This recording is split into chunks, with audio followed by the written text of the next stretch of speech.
a cargo de la economista Gisela Davis Albán. Bienvenida, señora economista. Adelante con su exposición. Buenos días a todos los presentes. Me toca a mí exponer el tema de servicios básicos y agregado características de las viviendas. Por favor, ¿me permites compartir pantalla, Hugo? Ok, adelante. Gracias.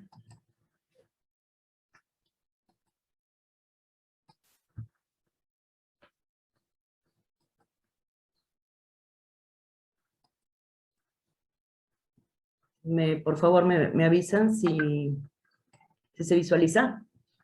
Sí, conforme, se ve y se escucha perfecto. Gracias. Bien, me toca, continuando con las exposiciones, el tema a continuación de lo que es población, viene a ser lo que son las características de las viviendas y los servicios básicos.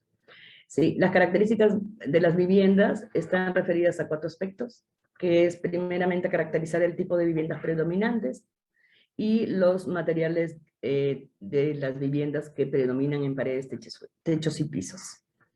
Y dentro de lo que son los servicios básicos, básicamente estamos considerando, ¿no?, lo que es agua potable, alcantarillado y alumbrado eléctrico.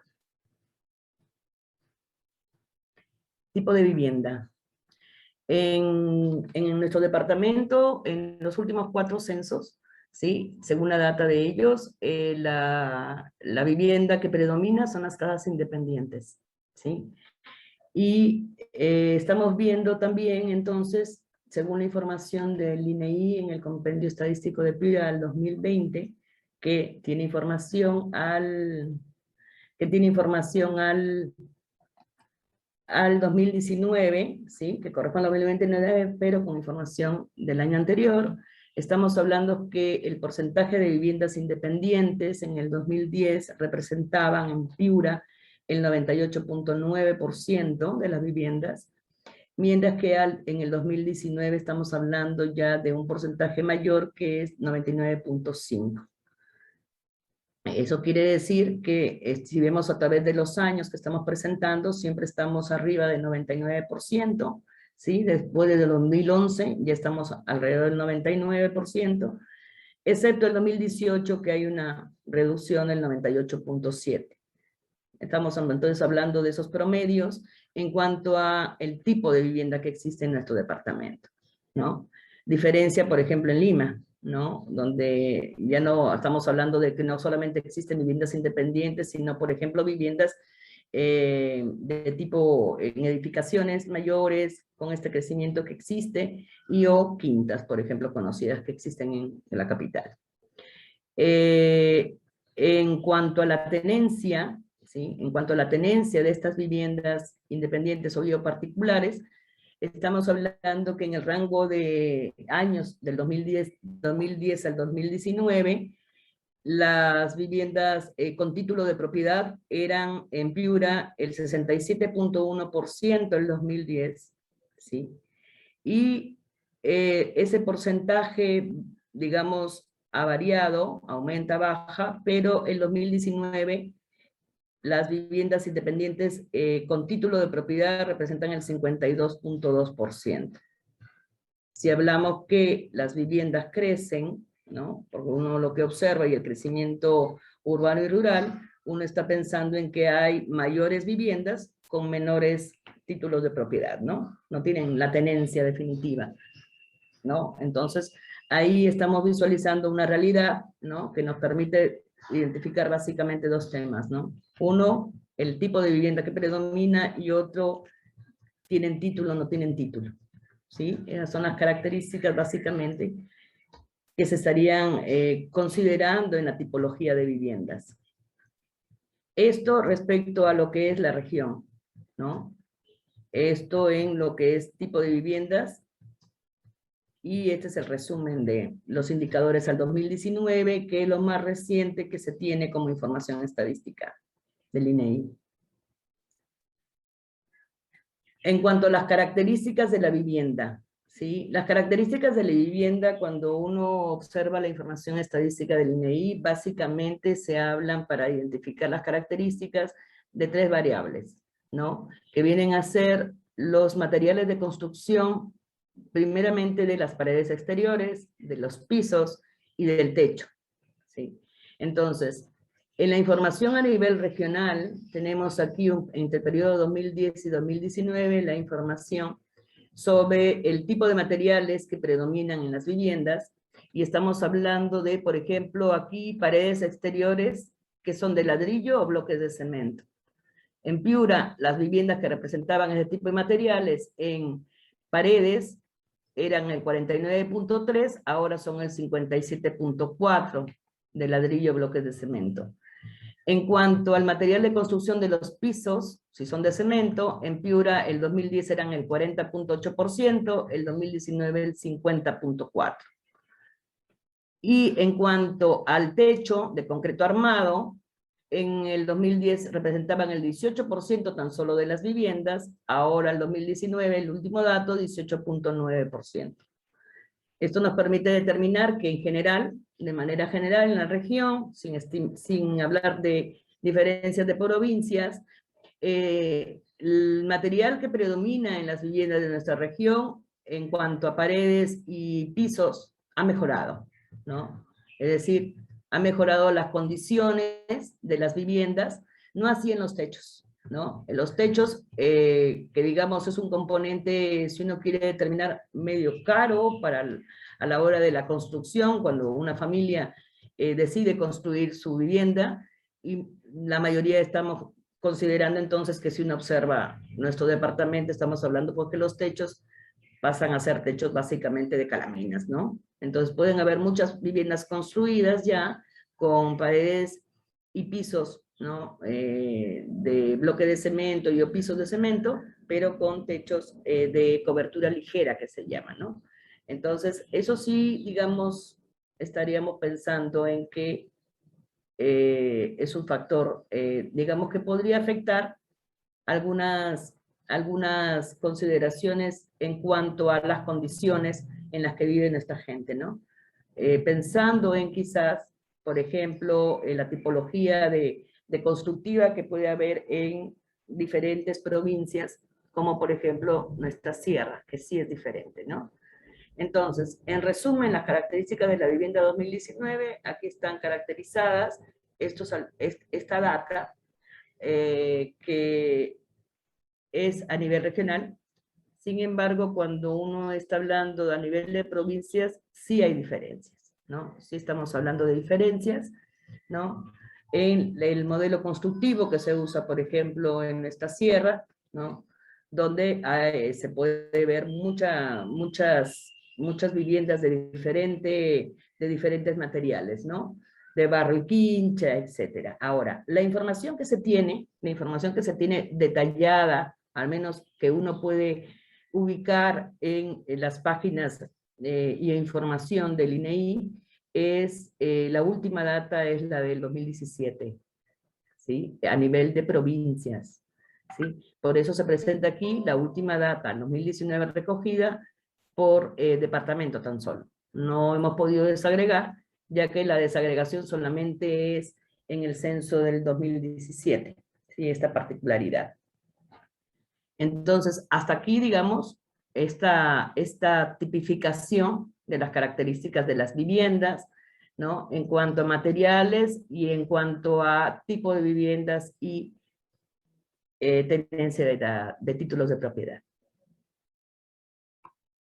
Esos son, ahora hablamos al acceso a servicios públicos. Básicamente entonces estamos hablando de agua mediante red pública, alcantarillado mediante red pública y también alumbrado eléctrico por red pública, ¿sí? Del compendio estadístico de la misma fuente de información que hemos obtenido la demás data, aquí presentada de 2013 al 2019, estamos hablando de un abastecimiento de agua mediante red pública en el 2013 del 82.5% y al 2019 del 89%. 89%. Eso estamos hablando entonces que ha habido una mejora en la cobertura del servicio en nuestra región. En cuanto al alcantarillado, ¿sí? Estamos hablando del 2013 en la región de 52.4% de las viviendas que contaban de los hogares que contaban con este servicio en sus viviendas, y en el 2019 también estamos viendo una mejora del 69.6%, ¿sí? En el alcantarillado. Y hablando respecto al alumbrado eléctrico que existe en las viviendas, estamos hablando en el 2013 de una cobertura del 93.4% y en el 2019 del 94.7%, ¿sí? Aquí también vemos que en el alumbrado público también ha habido mejoras, ¿sí? En general, ¿no? Ha habido una mejora en este periodo de tiempo y estamos hablando específicamente de la cobertura de los servicios. No estamos hablando así de lo que es la calidad del servicio, ¿sí? Por ejemplo, si estábamos hablando de agua mediante red pública, ¿no? Es decir, el agua que llega y que está disponible en las viviendas de los piuranos, aquí ya estamos hablando del 89%, sin embargo a nivel de provincias estamos hablando, por ejemplo, de Talara. Talara cuenta con agua y aparece, por ejemplo, en 2017, que aquí voy a mostrar un poco el tema que tiene gran cobertura de agua, pero no hablamos de la calidad del servicio. Cuando se habla de la calidad del servicio, estamos hablando, por ejemplo, de la cantidad de horas que nos llega diaria el servicio en las casas, de la calidad del agua que nos llega a las casas. Estamos hablando de los días que llega a la casa, por ejemplo, en Talara. En Talara sabemos que tiene un gran problema de agua, de acceso a agua potable en viviendas, y que les llega en algunas zonas 3 veces por semana, ¿no? Del sistema de red de agua que existe para esta provincia, y entonces ahí sí estamos hablando, si hablamos de provincia, de problemas serios, ¿no? Y bueno, y uno cuando viene a Piura y observa las construcciones, tengo agua en mi casa, ¿no? Yo sí tengo agua, pero resulta que tengo un tanque, ¿no? Es decir, la gente al menos en las partes urbanas, estamos pensando en que tenemos que tener un tanque porque el agua no nos llega a las 24 horas, ¿no? El agua no nos está llegando, nos llega por horas y el resto lo almacenamos. Entonces tenemos agua en casa, pero no es que nos llegue directa de la calle, en muchos centros urbanos, inclusive en Piura, donde estamos ahorita, ¿no? Entonces, este acceso, aquí lo que está mostrando solamente es cobertura, no condiciones de calidad que tiene que ver con todas estas variables de las cuales estoy nombrando, ¿no? ¿Hay otros detalles? Sí, hay otros detalles. El INEI trabaja en sus censos, ¿no? Con variables como, por ejemplo, cuántas veces a la semana, horas por semana, días de la semana, ¿no? Que tiene que ver también con calidad de agua, también las condiciones de la calidad, de cuánto tiempo llega también, ¿no? Entonces, este problema de agua, donde en algunas zonas, sobre todo en las zonas rurales, como estoy mencionando, el agua si llega por horas, yo tengo que almacenar. Entonces, en zonas rurales no tienen el tanque construido como uno puede observar en las diferentes construcciones en nuestra ciudad, en Sullana, en Talara, en los centros urbanos, ¿no? Entonces, la gente comienza a almacenar agua. Y esto está relacionado, por ejemplo, con temas de salud, ¿no? En los temas de las EDAs, de las EDAs sobre todo, ¿no? Son consecuencia, digamos, una de las razones es un problema de origen hídrico. Es decir, que no hay buen manejo del agua, a la hora del almacenamiento. Y justamente el almacenamiento se da porque no tengo la cobertura adecuada. Entonces, podríamos pensar que la calidad del agua es buena, no me llega muchas horas, los almaceno en tanques, ¿no? En los famosos, los tachos en los cuales uno almacena el agua, y entonces ahí puede haber algún mal manejo del agua, ¿no? En cuanto al almacenamiento, y tenemos este problema que repercute en la salud de las personas y de nuestra población, sobre todo en las que menos recursos tienen, que estamos hablando de las zonas rurales, ¿no? En cuanto al alcantarillado, estamos hablando de un 70% de red pública de alcantarillado. Y esto sí que, digamos, es un grave problema. En algún momento, cuando me ha tocado exponer sobre lo que es infraestructura, ¿no? Por ejemplo, estaba mencionando el tema que tiene Piura. Piura tiene planta de tratamiento de aguas residuales que están prácticamente funcionando al 100% y no se abastecen. Y eso en cualquier momento va a quebrar, es decir, esos están a punto del muere, como se dice, y eso hay que intervenir, ¿no? En eso hay que darle una solución, no solamente en Piura. Yo menciono Piura porque conozco un poquito más de cerca el tema del problema de las plantas de tratamiento de agua potable, de aguas residuales, y entonces sí, sí hay un problema. Y así si analizamos el tema de las provincias, en cuanto a el tema de alcantarillado y de todas las redes existentes, ¿no? Entonces, estamos hablando primeramente que tenemos una cobertura del 70% a nivel de región, a nivel de provincias es diferente el dato, y de aquí radica la importancia de exponer esto para que las entidades correspondientes nos den alguna data, algunos proyectos que tengan pensado en el manejo de este servicio en la región, ¿no? Estamos hablando aquí de la Dirección Regional de Vivienda, Construcción y Saneamiento, que evidentemente está atado a estos servicios de agua potable y alcantarillado y que tiene conocimiento y que seguramente compartiremos con ellos, también, que forman parte del equipo técnico, para compartir esta información y que ellos nos den data quizás más actualizada, en coordinación también con el INEI, porque a mí, por ejemplo, me interesa saber estos datos a nivel de provincias, ¿no? También la intervención de las municipalidades. Sabemos que hay un gran proyecto para Yavaca, realmente, porque por ahí me he enterado de lo que es el agua potable de Yavaca, ¿no? Y de algunas otras zonas. Entonces, es importante esto que nos permite caracterizar de manera general la región, y son datos realmente obtenidos por las fuentes correspondientes, que es el INEI que maneja esta data. Pero cuando uno quisiera hablar de muchas más variables que están relacionadas con esta cobertura de servicios, sí implica la mayor participación de otras entidades para ver este tema de servicios desde una mirada quizás macro en la región, ¿sí? En respecto al alumbrado eléctrico, vemos que si nosotros tuviéramos la data de años anteriores, siempre menciono, ¿no?, un poco la historia, ¿no?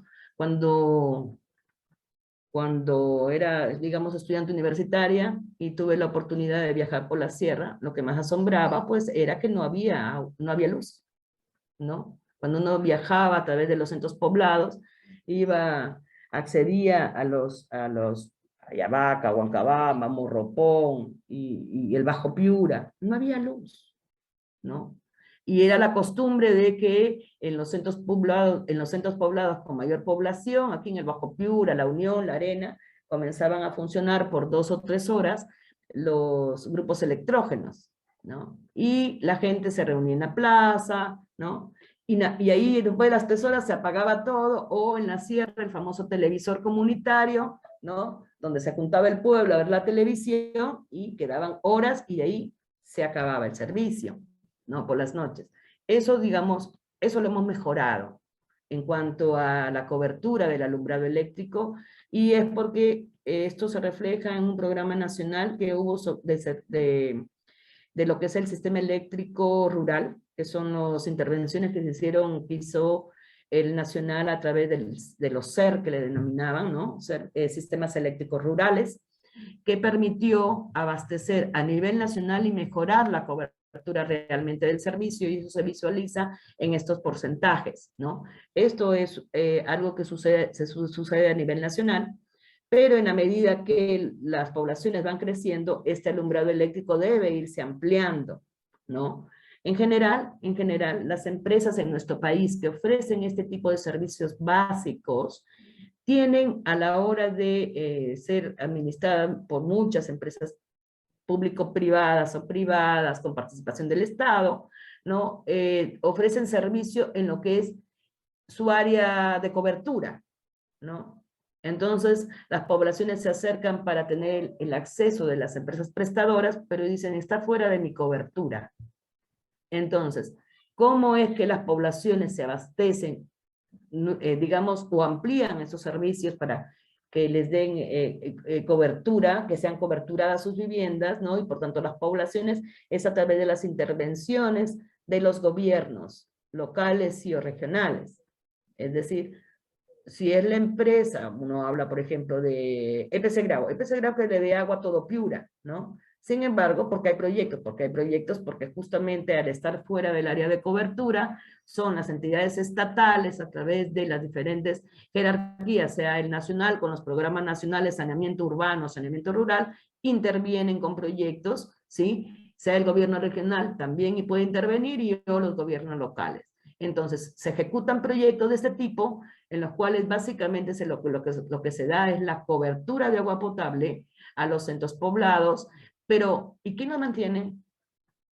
¿No? Porque está fuera de la empresa prestadora. Aquí se nos malogra una conexión, se le llama a la empresa prestadora, uno hace la queja y viene uno y le conecta la red si es externa, ¿no? Si el problema es externo, pero está solucionado con unas demoras mayores o menores, pero está solucionado. Sin embargo, cuando esta cobertura está dada a través de un proyecto ejecutado por el Estado, si hablamos de agua potable, las personas y las poblaciones van a tener el acceso en sus casas, sea por una conexión directa en la casa o también sea a través de pilones públicos donde la gente está ubicados cerca de agrupaciones de vivienda y abastecen a grupos de vivienda y me puedo abastecer desde ahí de agua, pero ¿cómo mantengo esa infraestructura creada a través de proyectos?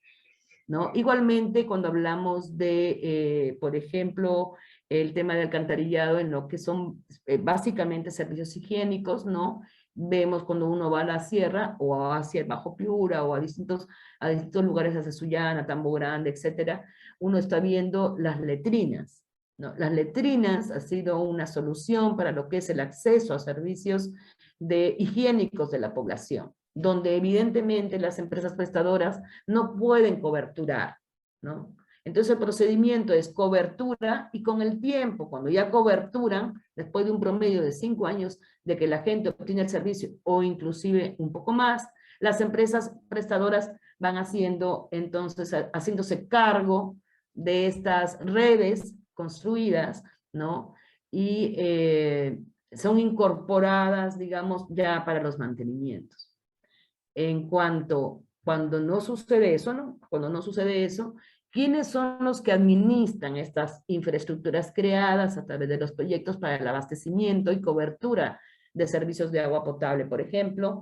Es a través de las famosas juntas administradoras de servicios, que las administran los pobladores, ¿sí? En general, en algunas zonas han tenido buena eficacia y han resultado, ¿no? Pero en muchas no. ¿Por qué? Porque estas juntas tienen que conocer mínimo de los componentes que se han instalado para dotar del servicio. Por ejemplo, agua potable, tengo un momento donde capto el agua, ¿no? Hago una red de distribución, la almaceno, la cloro el agua para potabilizarla y luego viene la red de distribución hacia las viviendas y de ahí el acceso a las viviendas, ¿no? Entonces, de acuerdo a cuán grande sea esta intervención o cuántos componentes tengan de este sistema, ¿no? Hay varios momentos en los cuales, digamos, partes a las cuales se les tiene que dar mantenimiento, ¿no? Entonces, muchas veces el pago por este servicio, las cuotas que pagan, las tarifas que pagan la población, termina siendo bajitas, ¿no? O la gente no paga, ¿no? Y entonces hay un mínimo de recursos captados por el servicio que obtienen de tener agua en sus viviendas, que no alcanza, digamos, a mantener, es un caso. Otro es porque desconocen, ¿no? Desconocen cómo mantenerlo. No conocen claramente cuáles son, por ejemplo, digamos, qué cantidad de cloro digamos, para clorificar el agua, ¿no? No conocen qué cantidades son las adecuadas de acuerdo al volumen del tanque donde se clorifica, donde se reserva el agua, donde hay que tratarla, ¿no? Con estas cosas mínimas y luego ser distribuida, ¿no? Entonces, en algunas partes las HAS no han tenido buena eficiencia.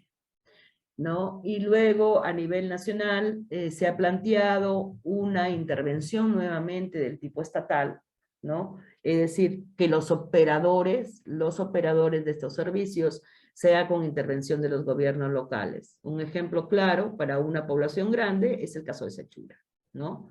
Que hay un operador de este servicio, que es a través de la participación de la población y la municipalidad, ¿no? Que se establece un tipo de manejo ya y para, digamos, para el mantenimiento de la infraestructura con las cuales se da el servicio de agua potable a la población, ¿no?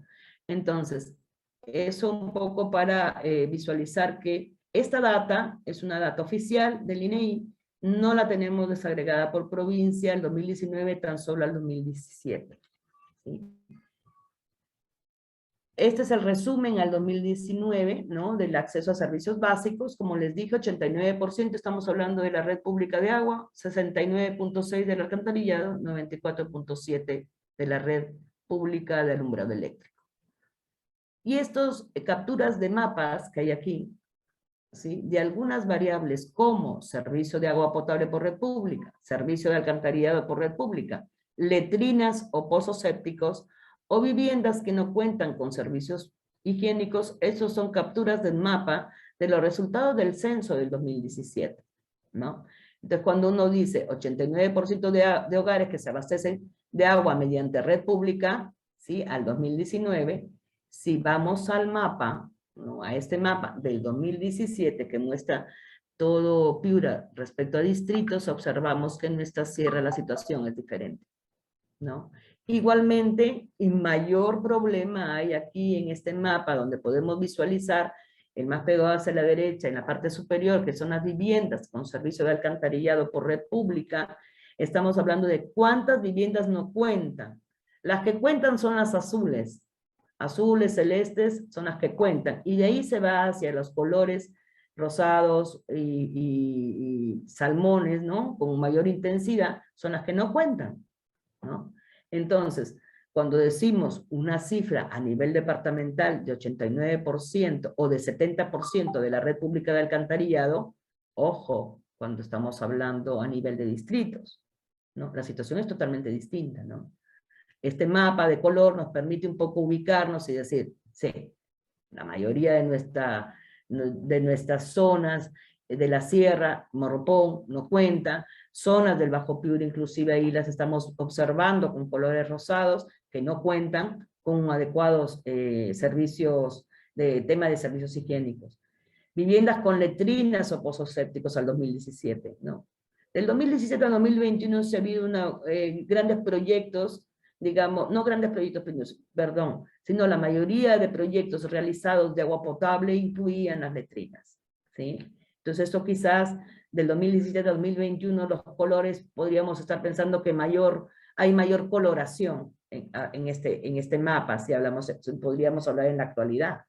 En el alcantarillado, prácticamente, en lo que es la red pública de alcantarillado, sí, prácticamente estamos en la misma situación que este mapa que estábamos viendo anteriormente, ¿no?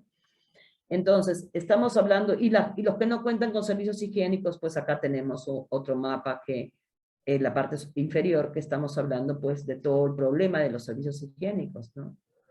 Si estamos hablando que las viviendas no tienen servicios higiénicos, ¿no? Que no tienen letrinas, que no tienen pozos sépticos, que no tienen nada, estamos hablando de directamente el uso de la naturaleza como un lugar usado como un servicio higiénico, ¿no?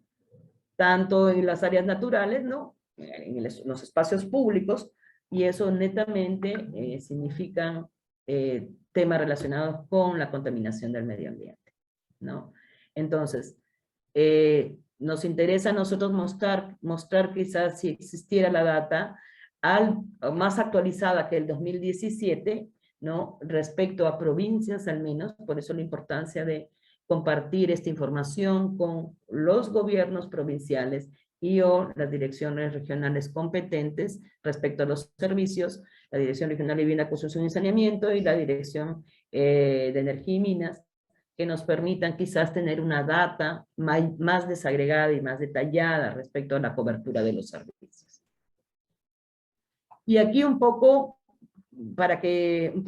a modo solamente de información, donde sí se tiene información detallada a nivel de provincias y o distritos, aquí lo presentamos a nivel de provincias, porque la data que se recogerá en la actualización del PDRC es a nivel de provincias, y evidentemente las provincias nos darán la data correspondiente de las diferentes dimensiones de las cuales se desarrollará el PDRC, ¿no? Esto nos permite un poco ver de estos tres tipos de servicios al 2017 cómo es, ¿no? Entonces, por ejemplo, en Ayabaca estamos hablando que respecto al agua potable, ¿no? Están todas esas caracterizaciones son las tipologías de acceso a servicios que determina el INEI en base a lo que es el agua, servicio higiénico y el alumbrado eléctrico, solamente si tienen o no tienen. En cuanto al agua en la vivienda, estamos hablando de red pública dentro de la vivienda, fuera de la vivienda, pilones o piletas, camiones cisternas, pozos, ¿no? Manantiales, me abastezco del manantial directamente, ríos o acequias, otros o vecinos, ¿no? Esas son las características y la mayor cantidad, evidentemente, aquí, por ejemplo, en el caso de Ayabaca, el 2017, estamos hablando dentro y fuera de la vivienda, estamos hablando de 43%, casi 44% en Ayabaca se abastece. Y el resto, por ejemplo, gran porcentaje en pozos, ¿no? Por pozos, otro porcentaje por pilones, ¿no? Por ríos el 15%, de manantiales el 10%. Al 2017 estamos hablando hace 4 años, ¿no? Entonces nos interesa un poco saber cómo está esta situación a nivel de provincias.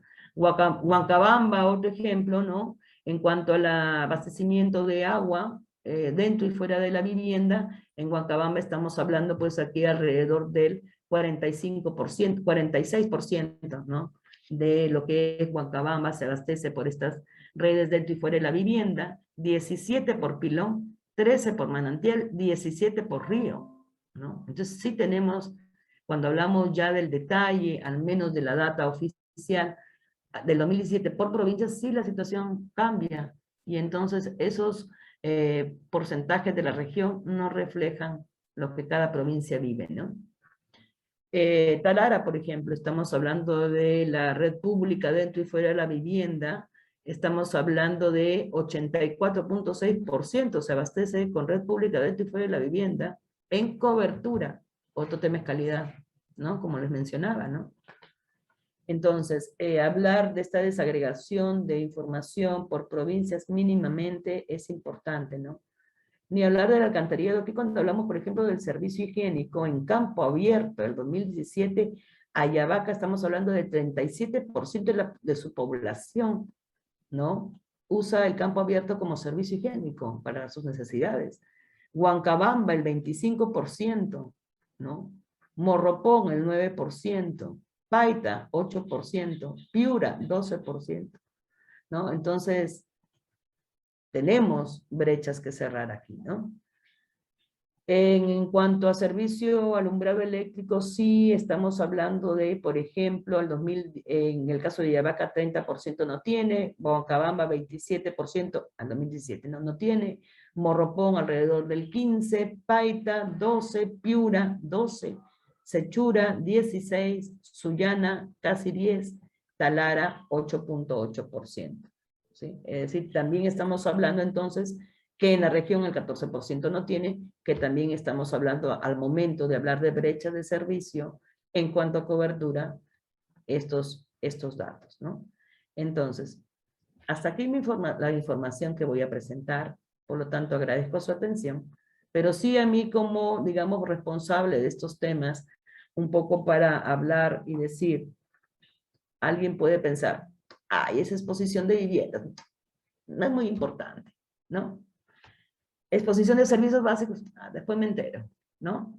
Sin embargo, hablar de, por ejemplo, la tipología de las viviendas, yo personalmente me pongo a pensar en qué se relacionan las viviendas, para qué me serviría a mí saber en esta formulación del Plan de Desarrollo Regional, hablar del tema de viviendas. Pues es importante ¿en qué sentido?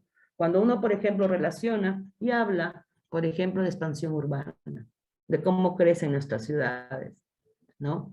Sabemos ya que hay un crecimiento urbano desordenado, que la forma de crecer en nuestro país es, no tengo casa y veo un lugar, nos juntamos un grupo de gente y voy e invado y me asiento en un lugar. Que sé que medianamente quizás tenga alguna mínima información, sé que está libre, ¿no? Entonces voy y me asiento. Y con el tiempo me voy quedando. Y con los años me voy formalizando.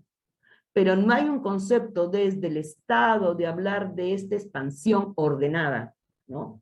¿Eso qué hace? Que la gente se asiente en viviendas precarias. Sí es importante entonces hablar de vivienda.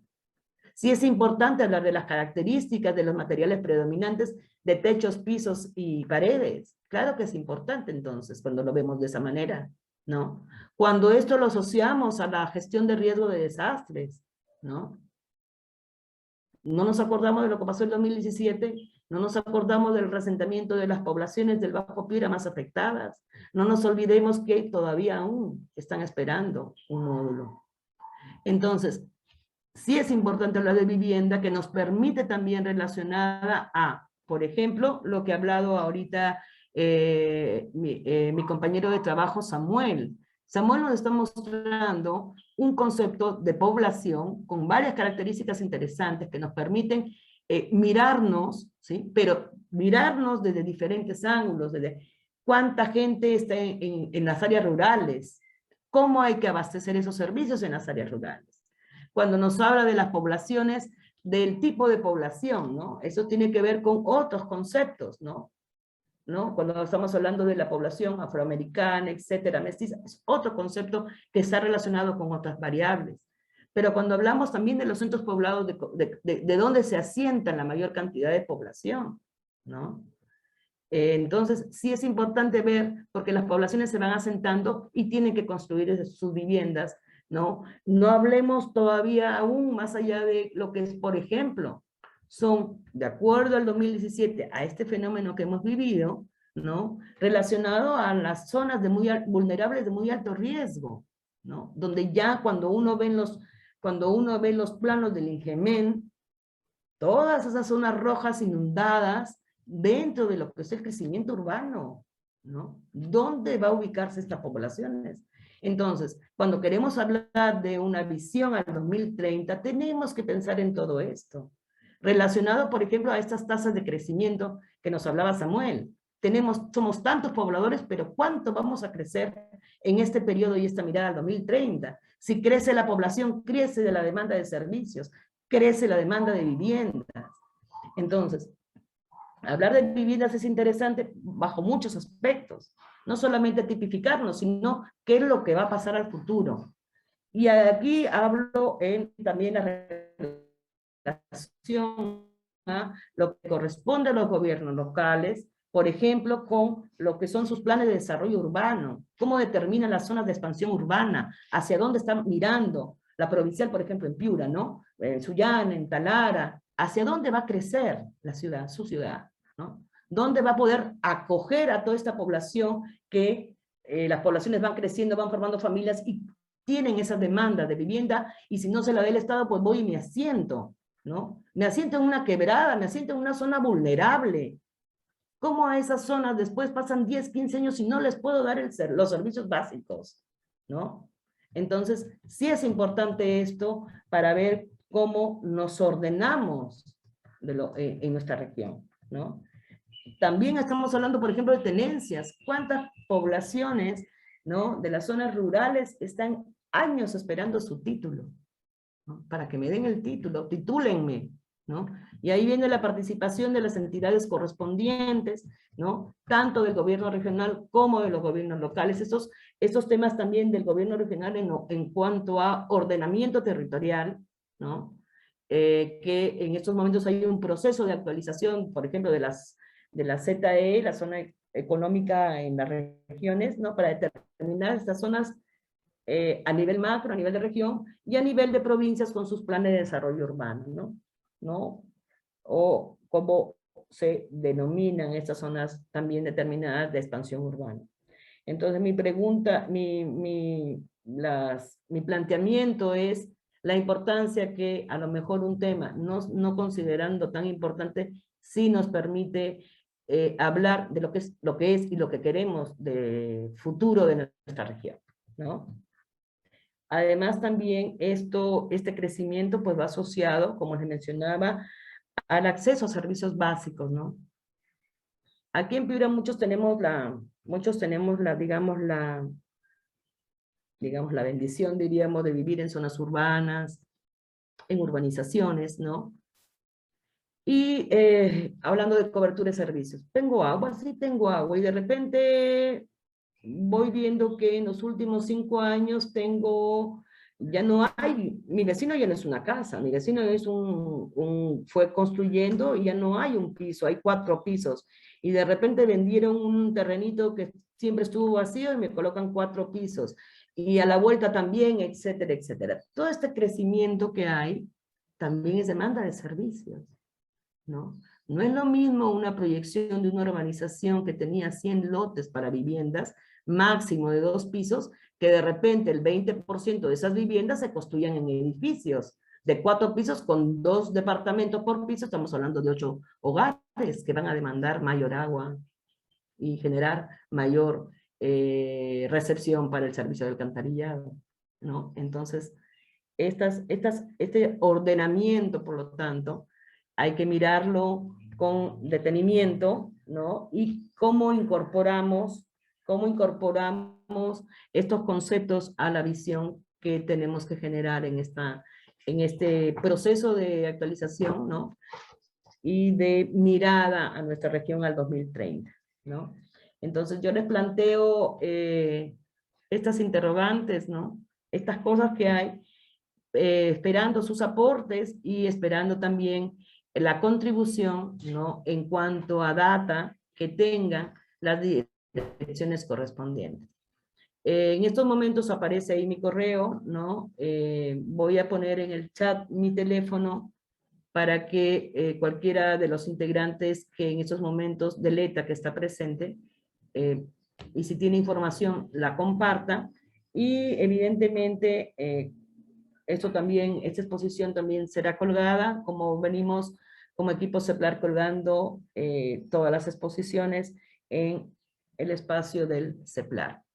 Bien, hasta el momento, hasta ahí va mi exposición. Les agradezco mucho por su atención y un poco era también compartir con ustedes la data, pero también mis inquietudes como integrante del equipo CEPLAR, pero también como ciudadana piurana. Gracias a todos.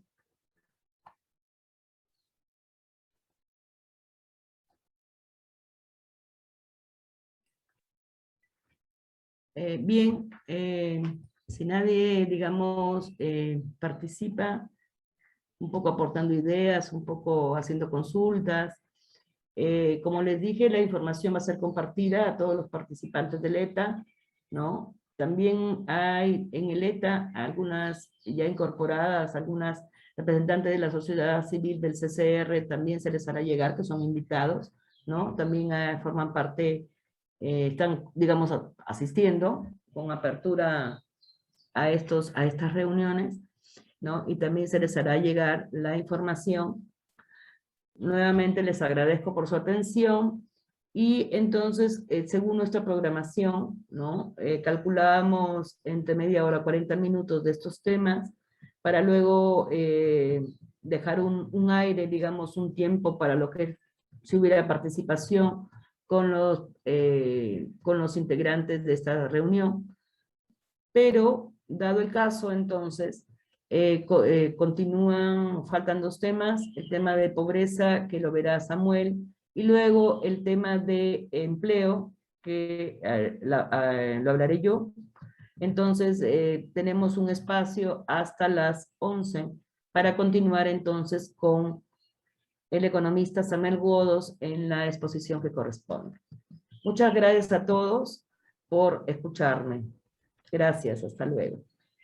Gracias, Gisela. Entonces, esperamos un momentito, 11 en punto, arrancamos con la siguiente exposición. a cargo del economista Samuel Godos. 11 en punto comenzamos con el tema de pobreza. Gracias.